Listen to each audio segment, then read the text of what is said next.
محرم الحرام تاریخ کے آئینے میں اسلامی سال کا پہلا مہینہ 10 محرم کو کربلا میں سیدنا حسین رضی اللہ تعالیٰ عنہ نے جام شہادت نوش فرمائے۔ محمد ضیاء الحق نقشبندی علیہ السلام فرماتے ہیں، کل یکم محرم الحرام ہے۔ محرم اسلامی سال کا پہلا مہینہ ہے۔ اس ماہ کو محرم اس لیے کہتے ہیں کہ اس میں جنگ و قتال حرام ہے۔ یکم محرم کو سیدنا حضرت عمر فاروق رضی اللہ تعالیٰ عنہ نے شہادت ہوئی، جبکہ 10 تاریخ کو واقعہ کربلا پیش آیا، جس میں نواسۂ رسول صلی اللہ علیہ وآلہ وسلم سیدنا امام حسین رضی اللہ عنہ نے جام شہادت نوش کیا۔ عاشوراء یعنی 10ویں محرم کا دن بہت معظم ہے، جس میں درج ذیل اہم واقعات رونما ہوئے۔ حضرت آدم علیہ السلام کی توبہ قبول فرمائی گئی۔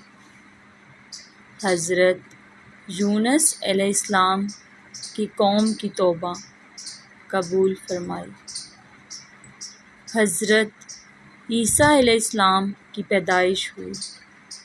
حضرت ابراہیم علیہ السلام پیدا ہوئے۔ بنی اسرائیل کے لیے دریا پھاڑا گیا۔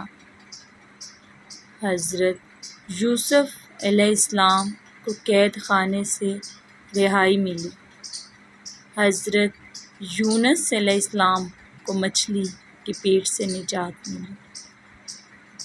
حضرت یعقوب علیہ السلام نے بیماری سے نجات پائی۔ حضرت سلیمان علیہ السلام کو بادشاہت عطا ہوئی۔ حضرت یعقوب علیہ السلام کی بینائی واپس آئی۔ حضرت موسیٰ علیہ السلام پیدا ہوئے۔ آسمان سے پہلی بارش ہوئی۔ قیامت اسی دن آئے گی۔ اللہ تعالیٰ نے اس دن آسمان، پہاڑ، قلم اور کرسی کو پیدا فرمایا۔ عاشوراء کے دن ہی اصحاب کہف نے کروٹیں بدلی۔ عاشوراء کے دن ہر نیک کام بڑے اجر و ثواب کا موجب ہے۔ رسول کریم صلی اللہ علیہ وآلہ وسلم نے ارشاد فرمایا، جو شخص 10ویں محرم کا روزہ رکھے تو اللہ تعالیٰ اسے 10,000 فرشتوں کی عبادت اور 10,000 شہداء کا ثواب عطا فرماتا ہے۔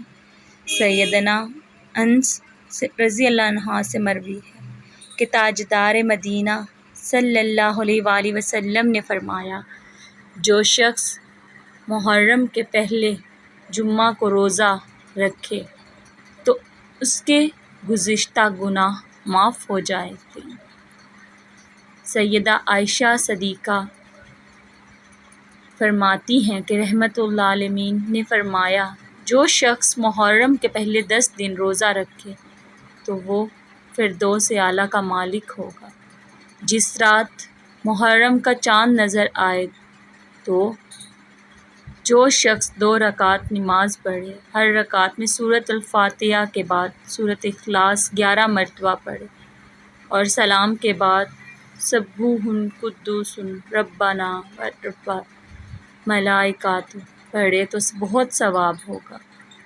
ایک اور روایت میں ہے کہ جو کوئی 10ویں محرم کو 4 رکعت نفل اس طرح پڑھے کہ ہر رکعت میں سورۃ فاتحہ کے بعد 15 مرتبہ سورۃ اخلاص پڑھے تو اللہ تعالیٰ اس کے 50 سال کے گزشتہ اور 50 سال کے آئندہ گناہ معاف فرما دے گا اور اس کے لیے نور کے منبر بنائے گا۔ عاشوراء کی رات کو جو کوئی 2 رکعت نفل اس طرح پڑھے کہ سورۃ فاتحہ کے بعد ہر رکعت میں 3 مرتبہ سورۃ اخلاص پڑھے تو اللہ تعالیٰ اس کی قبر روشن رکھے گا۔ رحمت دو عالم صلی اللہ علیہ وآلہ وسلم نے فرمایا، جو شخص عاشوراء کے دن یتیم کے سر پر ہاتھ پھیرے گا تو اللہ تعالیٰ اس کے لیے یتیم کے سر کے ہر بال کے بدلے ایک ایک درجہ بلند فرمائے گا۔ عاشوراء کے دن غسل کرنا بیماری سے بچاؤ کا سبب ہے۔ حضور نبی کریم صلی اللہ علیہ وآلہ وسلم نے ارشاد فرمایا، جو شخص عاشوراء کے دن غسل کرے گا تو سوائے موت کے کسی لا علاج مرض میں مبتلا نہیں ہوگا۔ عاشوراء کے دن بیمار پرسی کرنا بھی بہت اجر کا کام ہے۔ رسول اکرم صلی اللہ علیہ وآلہ وسلم نے فرمایا، جو شخص عاشوراء کے روز بیمار کی تیمارداری کرتا ہے گویا کہ اس کے تمام بنی آدم کی تیمارداری کی۔ ساقی کونین حضور اکرم صلی اللہ علیہ وآلہ وسلم کا فرمان ہے کہ جس نے 10ویں محرم کو پانی کا ایک گھونٹ کسی کو پلایا گویا اس نے تمام پیاسے انسانوں کو پانی پلایا۔ عاشوراء کے دن اپنے اہل عیال کے لیے وسیع پیمانے پر خرچ کرنے سے پورا سال رزق میں وسعت اور برکت رہتی ہے۔ رسول اکرم صلی اللہ علیہ وآلہ وسلم نے فرمایا، جو شخص عاشوراء کے دن اپنے اہل و عیال پہ خرچ میں اضافہ کرے گا تو اللہ تعالیٰ اس پر سارا سال وسعت فرمائے گا۔